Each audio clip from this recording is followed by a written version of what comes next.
فاتحا للصلاة فقير الشان جليل القدر في عز المطاع الأمر جليل البرهان فقيل الاسم عزيز العلم وسيع الحلم كثير الغفران ونشهد أن لا إله إلا الله وحده لا شريك له لا خالق إلا الله ولا مالك إلا الله لا محيي إلا الله ولا مميت إلا الله ونشهد أن سيدنا وسندنا وحبيبنا وحبيب ربنا وطبيبنا وطبيب قلوبنا ومولانا محمدا عبده ورسوله الذي أرسله الله تعالى بالحق بشيرا ونذيرا وداعيا إلى الله بإذنه وسراجا منيرا أما بعد فأعوذ بالله من الشيطان الرجيم بسم الله الرحمن الرحيم يا أيها الذين آمنوا اتقوا الله وكونوا مع الصادقين وقال رسول الله صلى الله عليه وسلم إمام عادل وشاب نشأ في عبادة الله وقال تعالى في شأن حبيبه إن الله وملائكته يصلون على النبي يا أيها الذين آمنوا صلوا عليه وسلموا تسليما اللهم صل على سيدنا ونبينا وشفينا وحبيبنا مولانا محمد صلى الله عليه وعلى آله وصحبه وبارك وسلم اللهم صل على سيدنا ونبينا وشفينا وحبيبنا مولانا محمد صلى الله عليه وآله وصحبه وبارك وسلم شرف عصيان وبلاد قصيدة فريد الهيم شرف عصيان وبلاد قصيدة فريد الهيم والهداية مصطفى برامي صراطي المستقيم والهداية مصطفى برامي صراطي المستقيم قد سارت الأنبياء لم صدد تاركها قد سارت الأنبياء لم صدد تاركها وارمري إمداد الله الطهير ذلك وارمري إمداد الله الطهير ذلك مطلحة مبهدا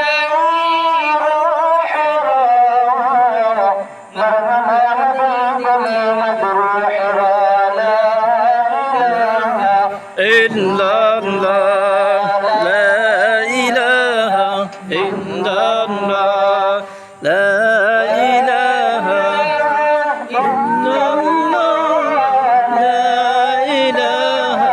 إلا الله لا إله إلا الله لا إله إلا الله لا إله إلا الله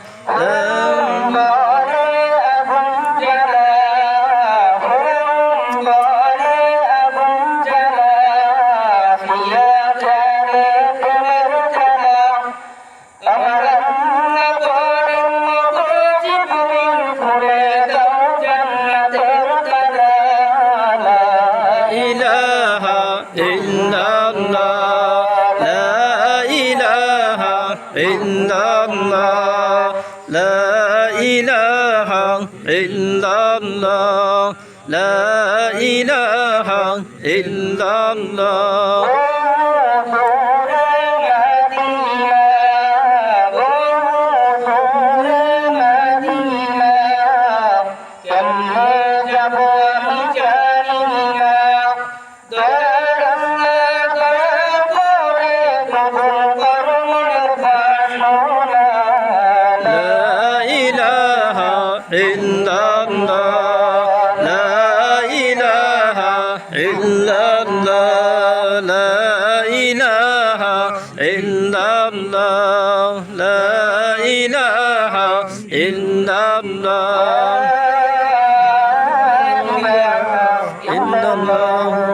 محمد رسول الله صلى الله عليه وسلم الحمد لله ঐতিহ্যবাহী জানুয়া হাওলা দরবারে বাইতুল মুমিন জামে মসজিদ ও এলাকার শুরু থেকে আয়োজিত বিশাল ওয়াজ মাহফিলে হালকা থেকে উক্ত মাহফিলে প্রধান অতিথি হিসেবে মূল্যবান নসিহত পেশ করিলেন আমার অত্যন্ত মহব্বতের মানুষ জনাব হযরত মাওলানা কাউসারুল্লাহ আনসারী। আজকে মাহফিলে উপস্থিত আছেন উলামায়ে কিরাম ও সভাপতি। যেমন আল্লাহ রাব্বুল ইজ্জত জালালের দরবারে অসংখ্য অগণিত শুকরিয়া যে আল্লাহ রাব্বুল ইজ্জত জালাল আপনাকে আমাকে দুনিয়ার সমস্ত কাজ কর্ম থেকে পরিত্রাণ দিয়ে দুনিয়ার ভিতরে শ্রেষ্ঠ মাজলিসে বেহেশতের বাগানে আপনাকে আমাকে আসার মতো বসার মতো শোনার মতো তৌফিক বরকত হিম্মত যে রাব্বুল ইজ্জত জালাল দান করলেন সেই রাব্বুল ইজ্জত জালালের দরবারে সকলে শুকরিয়া জানাতে পারি আলহামদুলিল্লাহ আলহামদুলিল্লাহ। আসলে এই মজলিসে চাইলে আসা যায় না।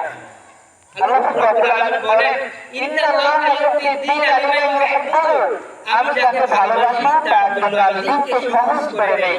যেমন আমি উদাহরণ দিয়ে বুঝে আসবে, দুনিয়ার ভিতরে কোনো বন্ধুর সাথে বন্ধু ভালো সম্পর্ক হয়, তো বন্ধু বাড়িতে আপনি বেড়াতে যান তো বন্ধুর সাথে আপনার বাড়িতে বেড়াতে নিয়ে আসেন। আর যে বন্ধুর সাথে দুশ্মনী আপনার, যে বন্ধুর সাথে আপনার বাড়িতে আনার জন্য আহ্বান করেন এবং তার বাড়িতেও কিন্তু আপনাকে যান না, ঠিক তেমনিভাবে আল্লাহ রাব্বুল আলামিন যে বান্দাটাকে ভালোবাসে তাকে আল্লাহর মসজিদে এই ওয়াজ মাহফিলের ময়দানে আসার মতো বসার মতো তৌফিক দান করেন। সুবহানাল্লাহ। অর্থাৎ যে বান্দাটাকে আল্লাহ রাব্বুল আলামিন ভালোবাসেন না তাকে মসজিদে আসার সৌভাগ্য দান করেন। কত মানুষকে ভাবলে হয়তো বেশিদিন বাঁচবে না, দেখে করে আল্লাহ রাব্বুল আলামিন তাকে সুস্থতা নিয়ামত দান করলেন। কত ডক্টর রোগীকে বলে দিল যে ইচ্ছা কাছে নিয়ে যা খাবার খাওয়ান, হয়তো ঠিক না, দেখে করে আল্লাহ রাব্বুল আলামিন তাকে সুস্থতা নিয়ামত দান করলেন। আর কত রোগী হতে অ্যাম্বুলেন্সে ড্রাইভাররা হসপিটালে নিয়ে গেল, দেখে করে রোগী সুস্থ হয়ে বাড়িতে ফিরে আসলো, অ্যাম্বুলেন্সে ড্রাইভাররা দুনিয়া অবস্থা করে আশেপাশে চলে গেল। ঠিক সেই সমস্ত বিপদ থেকে মুক্ত করে আপনার আমার হায়াতের ভিতরে বরকত দান করে সুস্থতা নিয়ামতে ভূষিত করে যে মনিব আপনাকে আমাকে দুনিয়ার ভিতরে শ্রেষ্ঠ মাজলিসে বেহেশতের বাগানে আপনাকে আমাকে আসার মতো বসার মতো তৌফিক দান করেছেন, সেই মনিবের দরবারে সকলে শুকরিয়া জানাবার আদায় করে আলহামদুলিল্লাহ। আলহামদুলিল্লাহ। আল্লাহ রাব্বুল আলামিন বলেন লাইন শাকারতুম লাযীদান্নাকুম ওয়া লাইন কাফারতুম ইন্না আযাবী লাশাদীদ।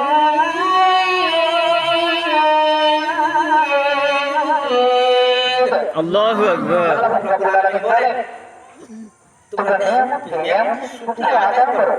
যদি নিয়ামতের শুকরিয়া আদায় করো তাহলে আমি আল্লাহ রাব্বুল আলামিন নিয়ামতটা বাড়িয়ে দেব।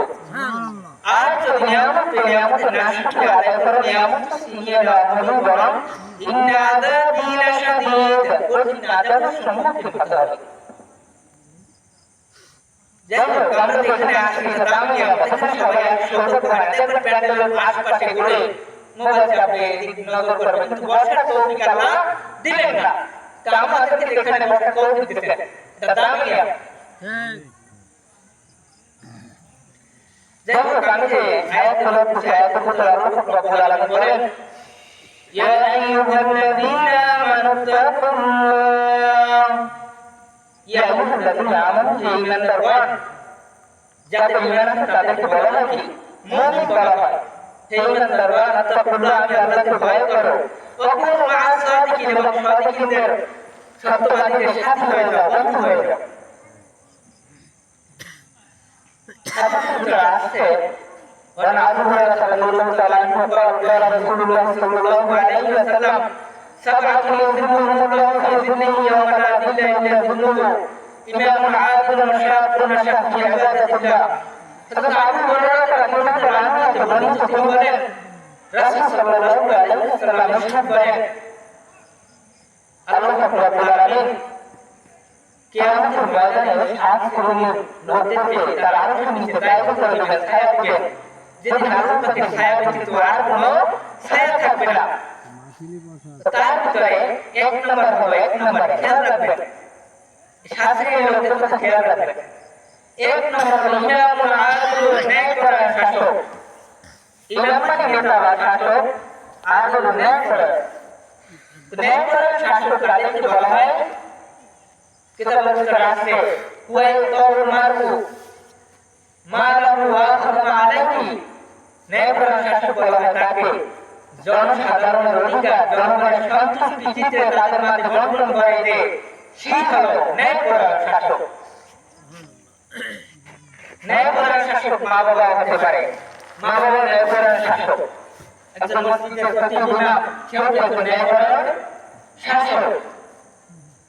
তো একটা ইউনিয়নের দায়িত্বশীল একজন চেয়ারম্যান, তো জনগণের জন্য বরাদ্দ আসবে ইউনিয়ন চাল, তো তিনি একটা মেয়ে দিলেন থাকে আর একজন কি জনগণের মাঝে বন্টন করবেন, এই কি ন্যায়পরায়ণ শাসক? এই কি ন্যায়পরায়ণ শাসক হতে পারছে? না। তাকে সতর্কতা করতে হবে না, জনদরদি হতে হবে। যেমন মা বাবা দুটো সন্তান, দেখুন বড় সন্তান একটু অসুবিধার ভিতরে আছে, অসুবিধার অবস্থায় আছে, কিন্তু মা বাবা খেদমত করতে পারতেছেন না, কিন্তু ছোট সন্তান মা বাবার খেদমত করতেছে। এখন ছোট সন্তান যে মা বাবার খেদমত করতেছে, এই খেদমতের কারণে বড় সন্তানকে না জানিয়ে মা বাবা ছোট সন্তানকে 5 টাকা দিয়ে লিখে দিল গোপনে। এটা কি ন্যায়পরায়ণ শাসকের ভিতরে পড়ছে? না। সমান চোখে দেখতে হবে, উভয়কে কি সমান চোখে দেখতে হবে। দেখা যায় যে মেম্বারের যে বাইক হয়, বিগত দিনে আমরা দেখছি ছোট বয়সে ঠিক আছে, কিন্তু দেখছি মেম্বারের বাইক যদি অন্যায় করে তো সারা শীতে ভরে যায়, তো মেম্বারের বাইকের পক্ষে রায় হয়, এরকম কিন্তু আমরা দেখছি। এটা কি ন্যায়পরায়ণ শাসক হলো? হতে পারেনি। একজন ইমাম, তিনি যদি ন্যায়সঙ্গত ভাবে মাসলা মাসাইল প্রদান করে, সঠিক কথা বলে, প্রচার করে, অহংকার মুক্ত, তিনি কি একজন কি ন্যায়পরায়ণ শাসক? ন্যায়পরায়ণ শাসকের বৈশিষ্ট্য হলো তার ভিতরে আল্লাহ পাকের ভয় ভীতি থাকতে হবে এবং তাকওয়া থাকতে হবে। আল্লাহ বলেন ইন্না আক্রামাকুম ইনদাল্লাহি আতকাকুম। আল্লাহ রাব্বুল আলামিনের কাছে সম্মানিত হলো যারা আল্লাহ রাব্বুল আলামিনকে ভয় করে, যাদের ভিতরে তাকওয়া ভীতি আছে, তারা কি আল্লাহ রাব্বুল আলামিনের দরবারে কি সম্মানিত। তো ন্যায়পরায়ণ শাসকরা তাদের বৈশিষ্ট্য কি? তাকওয়া থাকতে হবে, আল্লাহর ভয় থাকতে হবে, ন্যায় শাসক কাজ করতে হবে, অন্যায়ের বিপক্ষে দাঁড়াতে হবে, দড়ি গরিব সকলকে সমান চোখে দেখতে হবে। এগুলো বৈশিষ্ট্য। ন্যায়পরায়ণ শাসকের কাজ হলো চারটি। আল্লাহ রাব্বুল আলামিন বলেন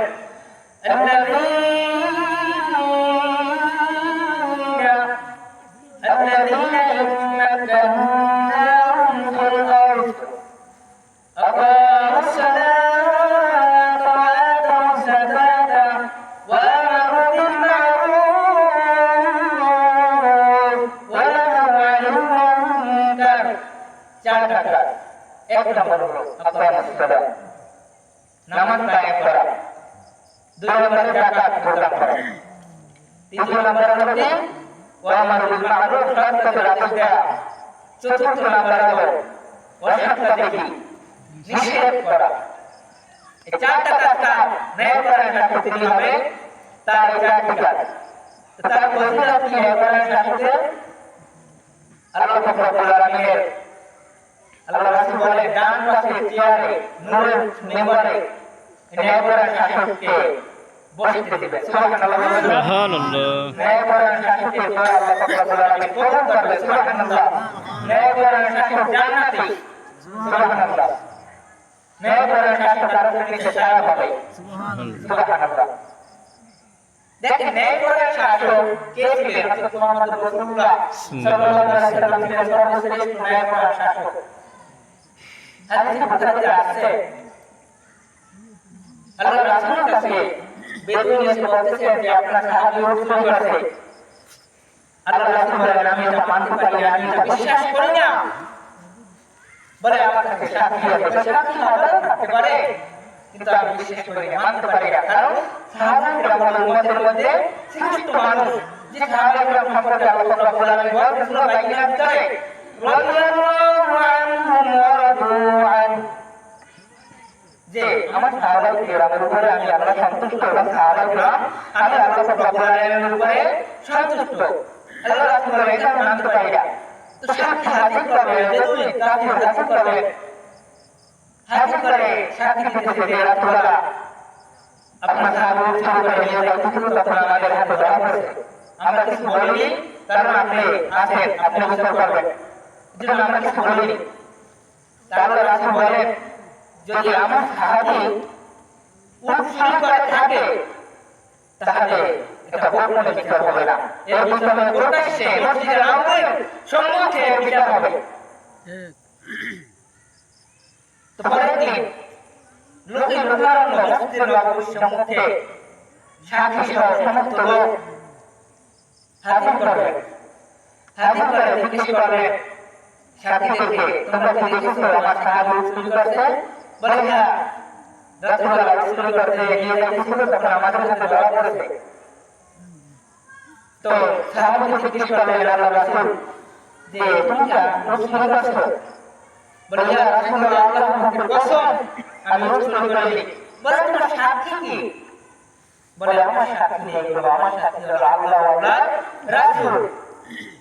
তারা রাসূল বলে বিচারের বেলায় আল্লাহ ওয়া রাসূলের সাক্ষী গ্রহণযোগ্য হয় না, বিচারের বেলায় গ্রহণযোগ্য হবে না। আল্লাহ রাসূল হুকুম করে দিলেন সাহাবায়ে কেরামকে যে জন্য ফাঁসির মঞ্চ তৈরি করো। এই সমস্ত সাহাবীদের গায়ে কালো দাগ ছাড়াইছে, এর জন্য ফাঁসির মঞ্চ তৈরি করো।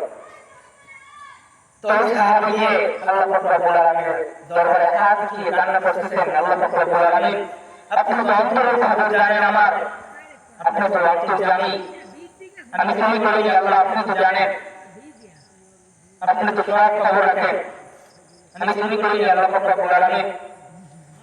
সাথে সাথে একটা গায়েবী আওয়াজ এসে গেল, গায়েবী আওয়াজ বলতেছে হে সাহাবী তুমি রাসূল সাল্লাল্লাহু আলাইহি ওয়াসাল্লামকে গিয়ে বলো যে আমি তো রূপ চুরি করেছি। রূপ যদি বলে যে আমি রূপ চুরি করেছি তাহলে আমি অপরাধী, তাহলে আমার ফাঁসি হবে। আর যদি রূপ বলে আমি রূপ চুরি করেছি, আমাকে চুরি করেছি, তাহলে আমার কি ফাঁসি হবে না, আমি অপরাধী নয়। সাথে সাথে কথা শোনার সাথে সাথে সাহাবী দৌড় শুরু করে রাসূলের দরবারে গিয়ে হাজির হয়ে গেলেন। গিয়ে বললেন ইয়া রাসূলুল্লাহ আমি যদি রূপ চুরি করে থাকি, ওই রূপ যদি বলে আমি চোর তাহলে আমি চোর, আর রূপ যদি বলে আমি চোর না তাহলে আমি চোর না। রাসূল সাল্লাল্লাহু আলাইহি ওয়াসাল্লামের জবান থেকে আল্লাহু আকবার ধ্বনি বের হয়ে গেল। আল্লাহর রাসূল বলেন বেদুইন কাফেরদেরকে পাকড়াও করো। তো পাকড়াও করা হলো। পরের দিন আবার মসজিদুল নববীর সম্মুখে তাদেরকে আটক করে আবার বিচারালয় আদালত শুরু হয়ে গেল। আল্লাহর রাসূল উঠে বলছিলেন আল্লাহর কসম, আল্লাহর কসম তুমি সত্য কথা বললে, আমার সাহাবী তোমাকে চুরি করেছে। তো একবার আসমানের দিকে তাকায় আর মুখ টিপটিপ করতেছে, চোখ থেকে অশ্রু অশ্রু পড়তেছে, উঠ কান্না করতেছে। হঠাৎ করে আল্লাহ পাক রব্বুল আলামিনের মূর্তি সাথে সাথে উঠে জবান খুলে গেল। জবান খুলে গেল। আল্লাহ পাক রব্বুল আলামিন উঠ বলতেছেন না ইয়া রাসূলুল্লাহ আমাকে চুরি করেনি, উনি আমাকে চুরি করেনি। সাথে সাথে এই কাছে বেদুইনকে আল্লাহ রাসূল ফাঁসি দিয়ে দিলেন। রাসূল আল্লাহ রাসূলের চোখে ঘুম নেই, দিশেহারা হয়ে গেলেন, কান্না করতেছেন।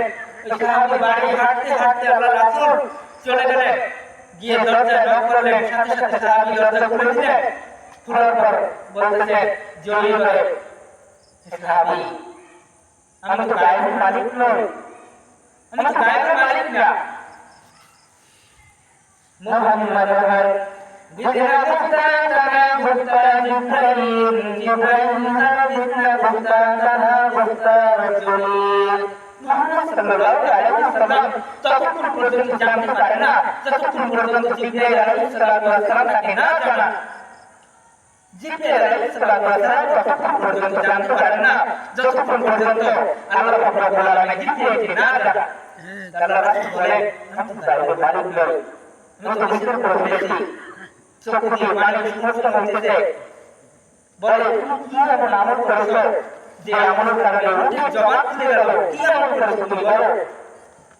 সাহাবী কান্না করতেছে আর বলে, ইয়া রাসূলুল্লাহ, আমি কালেমা পড়ার পর থেকে আপনার আদর্শের বাহিরে আমি কোনদিন চলি না, কোনদিন চলি।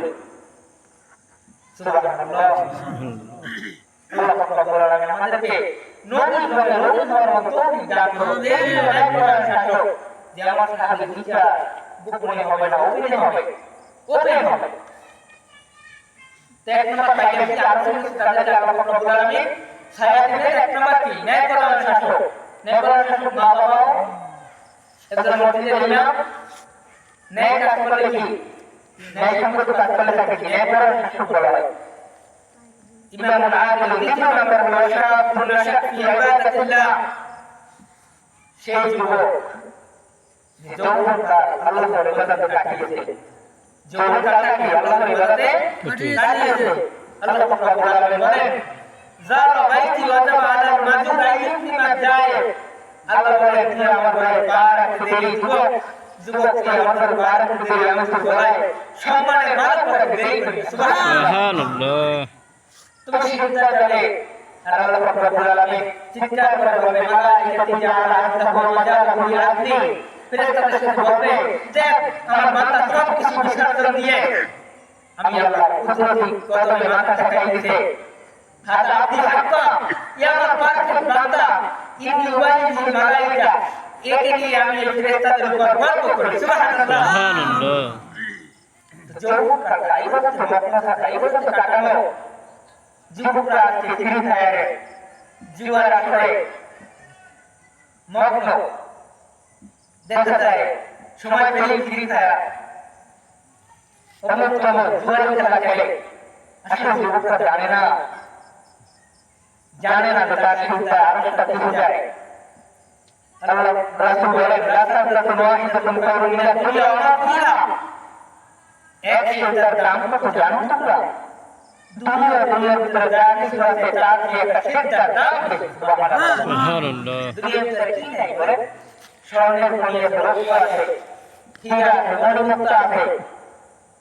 এর চেয়েও একটা সেজদার দাম আল্লাহ রাব্বুল আলামিনের কাছে বেশি। তো দ্বিতীয় নম্বর পেলাম কি আমরা? শাবুন নাশা, যৌবনকালটা ইবাদতে অতিবাহিত করবে। তৃতীয় নম্বরে আসে ورجل قلبه معلق بالمساجد إذا خرج منه حتى يعود عليه। ওই ব্যক্তি যিনি যার অন্তর মসজিদের সাথে সম্পৃক্ত, যার অন্তরটা মসজিদের সাথে সম্পৃক্ত, মসজিদ থেকে যখন বের হয় তখন ভাবে আবার বলে যে আমি নামাজ পড়ে আসলাম, আমি সিজদা দিয়ে আসলাম, আবার কখন মুয়াজ্জিন আযান দিবে, আবার কখন আমি উযু করব, আবার কখন আমি আল্লাহর কাছে কুদরতি কদমে মাথা ঠেকিয়ে দেব, আবার কখন আমি দরুদ পড়ব, আবার কখন আমি সিজদা করব, আবার কখন আমি আল্লাহ রাব্বুল আলামিনের কাছে মাফ চাইব।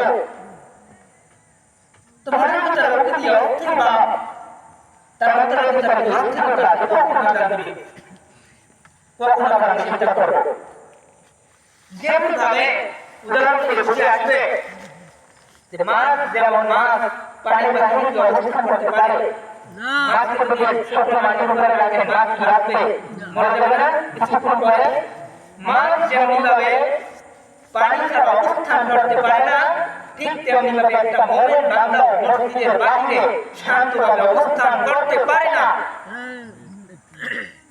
তদ্রূপভাবে মুনাফিক বান্দার অবস্থাটা হলো যেভাবে খাঁচার ভিতরে একটি পাখি যদি আবদ্ধ করে রাখা হয় খাঁচার ভিতরে, তো পাখিটা অস্বস্তি বোধ করে, বের হওয়ার জন্য ছোটাছুটি করে, স্বাধীনতা নেই, কারণ তার কি স্বাধীনতা নেই, বাধ্য হয়ে যায়, দিশেহারা হয়ে যায়। তো মুনাফিক বান্দার অবস্থাটা হলো যে পাখিটা যেভাবে কি খাঁচার ভিতরে আবদ্ধ অবস্থায় অস্বস্তি বোধ করে, মুনাফিক বান্দার অবস্থা হলো মসজিদে গেলে কখন বের হবে, চার দিয়ে দুটা এক সেকেন্ডে 5টা টাকা দিয়ে কখন বের হবে, এর জন্য ছোটাছুটি করে। ইমাম সাহেব একটু বড় সড়ো হবে, মনে মনে বলে, আবার দোকানে বসে বসে আলোচনা করে যে একটু বড় সূরা না পড়ার আগে একটু বড় সূরা একটা সূরা ফাতিহা আর সূরা ইখলাস দিয়ে পড়লে তো নামাজ হবে। মাথাটা কিন্তু জানে ভালো মুনাফিক খাসলা যে এত বড় সূরা লাগে না পড়া, এতক্ষণ মোনাজাত করা লাগে, এতক্ষণ সেটা টাইম দেওয়া লাগে, এটা কি মুনাফিক বান্দার খাসলা। কিছু লোককে দেখে বোঝা যায় কি প্রভাবিত করবে, তাদের চেহারা দেখে আপনি বুঝতে পারবেন যে এটা প্রভাবিত বা আল্লাহ রাজি খুশির জন্য ইবাদত করে না, এটা লোকদের জন্য ইবাদত করে। দেখুন লঙ্গি ধরে গান মারে, আমাদের ভিতরে এদিক চায়, সুন্নত করে, হাসে একটু চোরের মতো অভ্যাস, এগুলো কি মুনাফিক খাসলা। আপনি কার সামনে দাঁড়াইছেন, এটা আপনার ভাবা উচিত, এই ব্যক্তিকে চিন্তা করা উচিত যে আমি তো রবের সামনে দাঁড়াইছি, রবের সামনে আমি দাঁড়াইছি, রবের কুদরতি কদমে আমি সিজদা দিব, রব ছাড়া আমার আত্মীয় নেই, আমার দিকের মালিক রব, আমাকে ভালো সুস্থ রাখে আল্লাহ। এই চিন্তা মাথায় আসে না। তৃতীয় নাম্বার হলো কি যাদের অন্তর মসজিদের সাথে সম্পৃক্ত। চতুর্থ নাম্বারে আসেন, চতুর্থ নাম্বারে আল্লাহ রাসূল বলেন ওয়ালাকুনা ইয়াতাহাব্বা ফিল্লাহি ইজতিমাআ ওয়া তাফাররাকা আলাইহি, তারা ওই সমস্ত লোকরা যারা একে অপরকে ভালোবাসে আল্লাহ তাকে রাজি খুশির জন্য এবং ওয়াতাফাররাকা আলাইহি এবং বিচ্ছিন্ন হয় ওই রবের রাজি খুশির উদ্দেশ্যে, বিচ্ছিন্ন হয় কারো উদ্দেশ্যে রবের। যেমনিভাবে আপনি ভালোবাসবেন একজন বন্ধুকে, এই যে এত ভালোবাসা যাবে না যে আমি বিপদে পড়লে আমার বন্ধু আমাকে সাহায্য করবে, আমার পাশে শত্রুর বিরুদ্ধে আমার পাশে দাঁড়িয়ে লড়বে শত্রুর সাথে, আমাকে কেউ মারলে তাকে বিপদে আঘাত করবে, এই চিন্তা কাউকে ভালোবাসা যাবে না। দল তো আমারটা নাই ক্ষমতায়, আর একটা আইডিয়া তো যদি বন্ধুর সাথে লিয়ে না করি তাহলে তো মাইনে তো নিতে পারবে না পিঠে ছাড়া। এই চিন্তায় যদি কাউকে ভালোবাসেন সেটা কি আল্লাহর জন্য ভালোবাসা হবে না, এটা সাদিকুল হাবিব বন্ধু বানাও, অন্তরঙ্গ বন্ধু বন্ধু বানাও তাকে যে তোমার বিপদে এসে হাজির হয়ে যায়। আল্লাহ রাজি খুশির জন্য, স্বার্থের জন্য নয়, আল্লাহ তাকে রাজি খুশির উদ্দেশ্যে বন্ধুকে ভালোবাসো। এবং পৃথক হওয়া কিভাবে, বন্ধু জুয়া খেলতেছে, মদ পান করতেছে, খারাপ কাজ করতেছে, তুমি দাওয়াত দিচ্ছো ফিরতেছে না, তখন কি আল্লাহ রাজি খুশির জন্য এই বন্ধু থেকে পৃথক হতে হবে। কোন বলেছেন সুহবতে সালেহ তোরা সালেহ কুমার, সুহবতে সালেহ তোরা সালেহ কুমার, মাইলে মুমিন সোয়ে মুমিন নিশাওয়াত, মাইলে মুমিন সোয়ে মুমিন নিশাওয়াত, মাইলে কাফির সোয়ে কাফির নিশাওয়াত, মাইলে মুমিন সোয়ে মসজিদ নিশাওয়াত, মাইলে কাফির সোয়ে মন্দির নিশাওয়াত। ভালো বন্ধুর সাথে যদি আপনার সম্পর্ক হয়, নেককারের সাথে যদি আপনার সম্পর্ক থাকে, আপনি নেককারে পরিণত হবেন। আর যদি ফাঁসিক ফুজলারের সাথে বন্ধুত্ব থাকে আপনার, আপনি বেদুইনে পরিণত হবেন, বেদুইনে পরিণত হয়ে যাবেন। নেককার বন্ধু চাইবে কি মসজিদে নামাজে দাওয়াত দিবে, নেককার বন্ধু আর কি কাফের ফাঁসিক ফুজলার এগুলো দাওয়াত দিবে কি, কোন জায়গায় কনসার্ট হয়, কোন জায়গায় ড্যান্স হয়, কোন জায়গা ওই হিন্দুদের পূজা দিয়ে বাতাসা কামড়ে লোক আহ্বান করবে। কাউকে ভালোবাসলেও কি আল্লাহর জন্য, আর কারো সাথে বন্ধু হলো কি আল্লাহ রাজি খুশির জন্য। আল্লাহ বলেন الأخلاء يومئذ بعضهم لبعض عدو إلا المتقين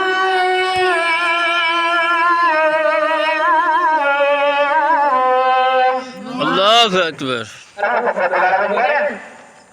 সেদিন বন্ধু বন্ধু শত্রু হয়ে যাবে, শত্রুতে পরিণত হয়ে যাবে।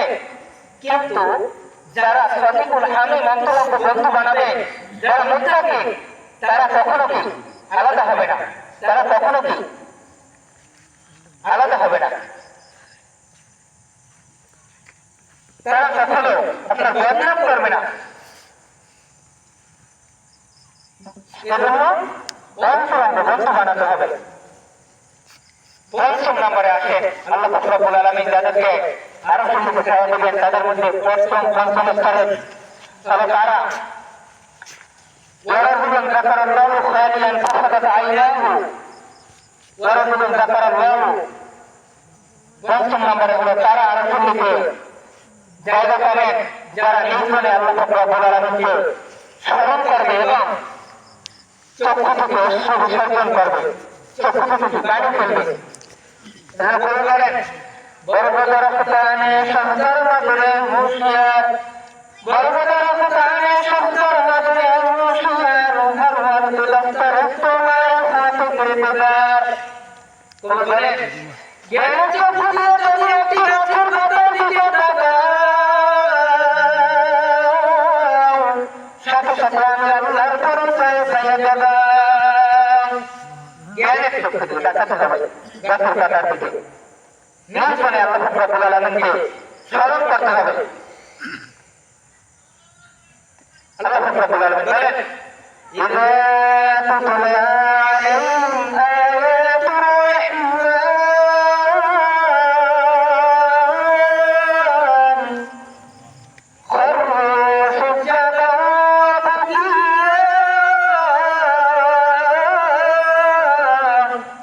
আল্লাহ পাক রব্বুল আলামিন বলেন যখন তাদের সম্মুখে রহমানের আয়াত পাঠ করা হবে, রহমানের কথা শোনানো হবে, তখন তারা সিজদায় রুকু করবে, কুদরত বদলে মাথা ঠেকিয়ে দেবে এবং চক্ষু থেকে অশ্রু বিসর্জন করবে, চক্ষু থেকে অশ্রু বিসর্জন করবে। আল্লাহ রাসূল বলেন মান বাকা মিন খাশিয়াতিল্লাহি হারামাল্লাহু তিলকাল আইনা আলান নার, যে চক্ষু আমি আল্লাহ পাক রব্বুল আলামিনের ভয়ে, জাহান্নামের ভয়ে যে চক্ষু থেকে অশ্রু বের হবে, ওই চক্ষুটা জাহান্নামের আগুন হারাম হারাম হারাম। এজন্য চক্ষু থেকে অশ্রু বিসর্জন করা, শাস্তির ব্যবস্থা করা আল্লাহ পাক রব্বুল আলামিন কেমন সৃষ্টি করবেন আমাদেরকে, আমরা কি ছিলাম সময় আল্লাহ কি জানিয়ে দিবেন আমাদেরকে, গবেষণা করা। ষষ্ঠ নম্বরে আসেন, ষষ্ঠ নম্বরে হলো ورجل دعته امرأة ذات حسب ومال فقال إني أخاف الله। ষষ্ঠ নম্বরে হলো ওই সমস্ত লোকজন যাদেরকে কুচরিতার্থ মহিলারা আহ্বান করে, আসো আমার সাথে খারাপ কাজ করো, জোরে প্রতি মেসেঞ্জারে ইমোতে খোঁচা মারে যে আমার সাথে কথা বলো, মানে তার অঙ্গি ভঙ্গিতে প্রকাশ করে যে এই যুবকের সাথে তুমি কথা বলতে চাই, খারাপ কাজ করতে চাই, তো অঙ্গি ভঙ্গি দেখায়। তখন যুবক বলবে কি সকালে আমি আমার আল্লাহকে ভয় করি, আমি আমার আল্লাহকে কি ভয় করি। যুবকরা খারাপ কাজে লিপ্ত, মেয়েদের পিছনে ছাটাছুটি, গান্ধী কৃষ্ণানে বসা, গান্ধী কৃষ্ণানে ছাটাছুটি, এটা তোমার জন্য কত নিয়ামত আল্লাহ রেখেছেন জান্নাতের ভিতরে, হুর জান্নাত, যা কল্পনাও করতে পারবে না। সূর্য দিয়ে হাসি দিত, সমস্ত দুনিয়াটা আলোকিত হয়ে যেত। সুবহানাল্লাহ। গান্ধীর জন্য পাগল। আল্লাহ রাসূল বলেন فاتقوا الدنيا واتقوا النساء فإن أول فتنة بني إسرائيل كانت في النساء। তোমরা দুনিয়াকে ভয় করো এবং ওয়াত্তাকুন নিসা, নারীদেরকে ভয় করো, দুনিয়া ও নারীদেরকে ভয় করো। কারণ হলো ওয়াত্তাকুন নিসা فإن أول فتنة بني إسرائيل كانت في النساء। কারণ বনি ইসরাইলের উপর প্রথম ফিতনা ছিল কি এই নারী ফেতনা বলে ইসলামের ভিতরে প্রথম ফেতনা ছিল এই নারী ফেতনা। যে দুনিয়া ও নারীকে ভয় করো, দুনিয়া ও নারীকে ভয় করতে হবে। ঈসা আলাইহিস সালামকে যখন আটক করে জুলাইখা অপকর্মের আহ্বান করছিল, তখন কোরআনে আসছে সূরা ইউসুফের ভিতরে তখন ইউসুফ বলছিলেন, আল্লাহ বলেন যে আমার ইউসুফ আমি আল্লাহকে, আমার ইউসুফ আমি আল্লাহকে ভয় করেছিল, আমার ইউসুফ আমি আল্লাহকে ভয় করেছিল। এজন্য কি কুশলীকার একটা মহিলা থাকবে, যুবকরা এই জন্য পাগল হইল না।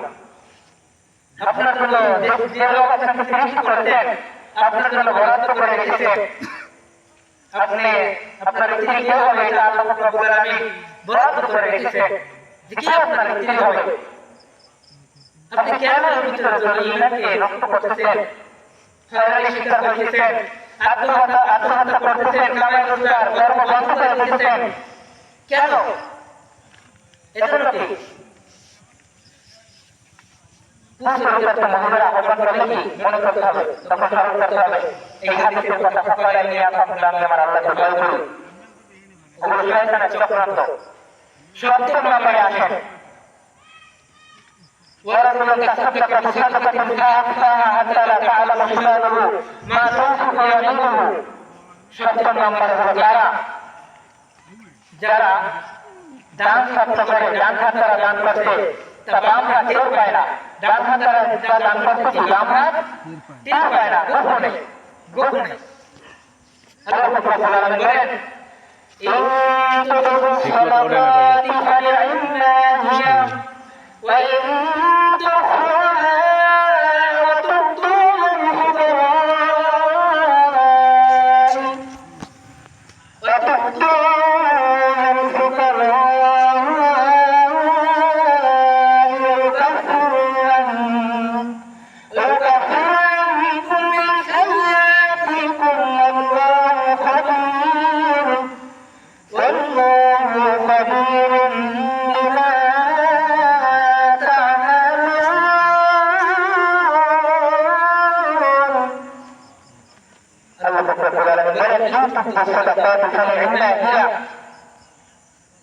তোমরা যদি প্রকাশ্য দান করো সেটা উত্তম, আর যদি গোপনে দান করো সেটা আরো উত্তম, আর ফকিরদেরকে দিয়ে দাও সেটাও আরো উত্তম। কিন্তু শর্ত হলো তোমাদের ভিতরে ফখর না আসে, অহংকার না আসে তোমাদের ভিতরে দান করবে। তুমি দান করো আর একজন যেন উৎসাহিত হয়, যেন ফখর না করা, অহংকার যেন তোমার অন্তরের ভিতরে না আসে। আল্লাহ রাসূলের হাদিসে বুখারীতে আছে, আল্লাহ রাসূলের আনসার সাহাবীদের ভিতরে একজন সাহাবী ছিলেন আবু তালহা রাদিয়াল্লাহু তাআলা আনহু। তো ওনার সর্বাধিক খেজুরের বাগান ছিল, তার ভিতরে একটি ছিল বাগান ছিল বাইরুহা। তো যখন আল্লাহ রাব্বুল আলামিন এই আয়াত নাযিল করেন চতুর্থ পারায়, لن تنالوا البر حتى تنفقوا مما تحبون وما تنفقوا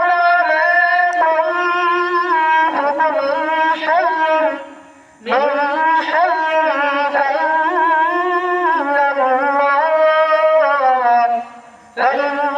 الله به عليم। যখন এই আয়াত নাযিল হয়েছিল, এই আয়াতের অর্থ হলো তোমরা ততক্ষণ পর্যন্ত পরিপূর্ণ সহায় অর্জন করতে পারবে না যতক্ষণ পর্যন্ত তোমাদের প্রিয় বস্তু আল্লাহর রাস্তায় দান না করো। আর যদি দান করো, তোমরা দান করো সম্পর্কে আল্লাহকে জানেন এবং তোমাদের পাপ হলো সেগুলোকে আল্লাহ রাব্বুল আলামিন মাফ করে দেন। তো এই আয়াত যখন নাযিল হয়েছিল তখন আবু তালহা রাদিয়াল্লাহু তাআলা আনহু বলেছিলেন, ইয়া রাসূলুল্লাহ, আমি আল্লাহর জন্য এই বাগানটি আমি দান করে দিতে চাই, আপনি যা কিছু দিয়ে দেন। আল্লাহ রাসূল বলেন, জাযাকুমুল্লাহ, ধন্যবাদ, মোবারকবাদ তোমাকে। বলে আমি চাই, আল্লাহ রাসূল বলেন আমি চাই তুমি তোমার আত্মীয় স্বজন গরিব তাদের ভিতরে বন্টন করে দাও। আবু তালহা রাদিয়াল্লাহু তাআলা আনহু বলেন আমি তাই করব। তিনি তার আত্মীয়-স্বজনের ভিতরে বন্টন করে দিলেন। এজন্য কি দান সৎকার করতে হবে আমাদেরকে। দান সৎকার করলে কি বাড়ে না কমে? বাড়িয়ে দেন আল্লাহ রাব্বুল আলামিন। আমি আর 3-4 মিনিটের মধ্যে শেষ করে দেবো, মাত্র 3-4 মিনিট। এজন্য আমরা সর্বোপরি কথা, আমরা যখন আল্লাহ রাব্বুল আলামিনের থেকে রূপ হয়ে যাই, তখন আল্লাহ রাব্বুল আলামিন বলেন হাদিসে কুদসি করে, ইয়া ইবাদি, হে আমার বান্দা, আমার মুস্তামা মাহিয়া, তোকে আমি বানাইছি একটা নাফরমান দিয়ে,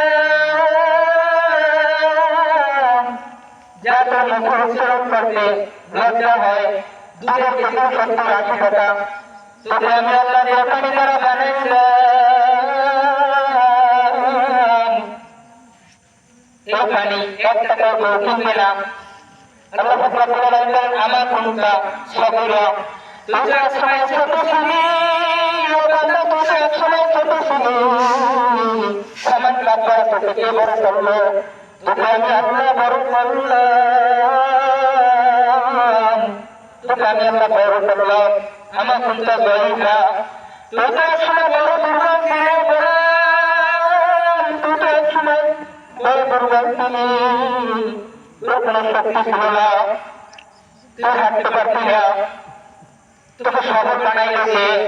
আমার কোনটা মিথ্যি না, তুই তো এক সময় অসহায় ছিলি, তোকে শক্তি দিলকে, তোর পাশে দাঁড়াই লোকে, তোকে সাহায্য করলে কে? তোকে আমি আল্লাহ এমন একটা মন্ত্র শিক্ষা দিয়েছিলাম, এক মন্ত্রে সকল সমস্যার সমাধান।